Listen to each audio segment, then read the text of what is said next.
ঘাড়ের উপরে মানে বিষ ফোঁড়ার মতো অনেকটা।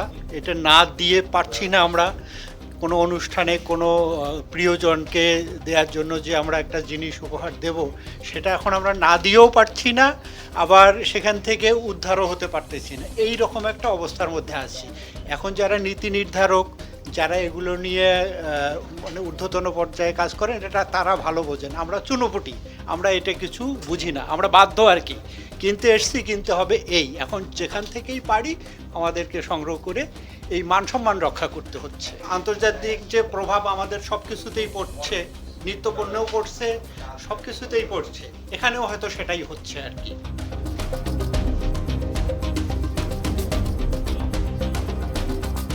স্বর্ণের যে ঊর্ধ্বগতি প্রতিনিয়ত হচ্ছে, তার জন্য আমরা এই স্বর্ণ ব্যবসা নিয়ে খুবই চিন্তিত। প্রতিদিনই যদি বাড়তে থাকে, এখন প্রায় স্বর্ণের দাম আজকের বাজারে আছে 2,70,000 টাকার মতো 22 ক্যারেট।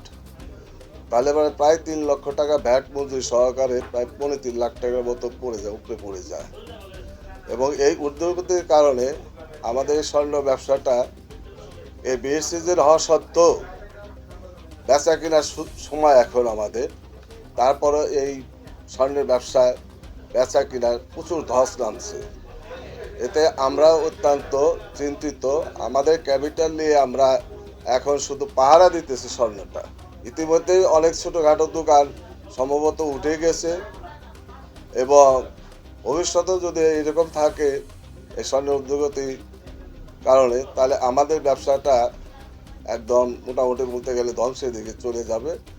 শুধু তাদের ছেলে মেয়েদের বিয়ে শাদীর ব্যাপারে, যেখানে ধরেন যে 5 ভরি কারো ইচ্ছা ছিল, 10 ভরি কারো ইচ্ছা ছিল, সে হয়তো 5 ভরি 2 ভরি বা 3 ভরি নিতেছে, মানে দায় সারা কাজ করতেছে আর কি।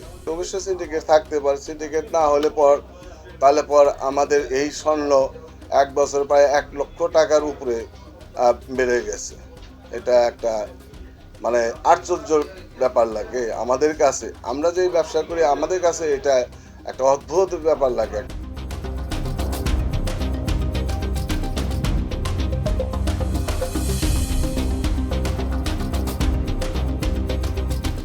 আমাদের পছন্দের জিনিসটি কিনতাম, ওটা এখন কিনতে পারছি না। প্রিয়জনকে একটা জিনিস দিব, ইচ্ছা আছে কিন্তু ইচ্ছাটা পূরণ হয় না। এটা আমাদের মানে একটা কষ্টের জায়গা যে স্বর্ণের দামটা বৃদ্ধি পেয়েছে। এই জন্য এখন এমন হয়েছে যে মানে স্বাদ আছে, সাধ্যটা নেই।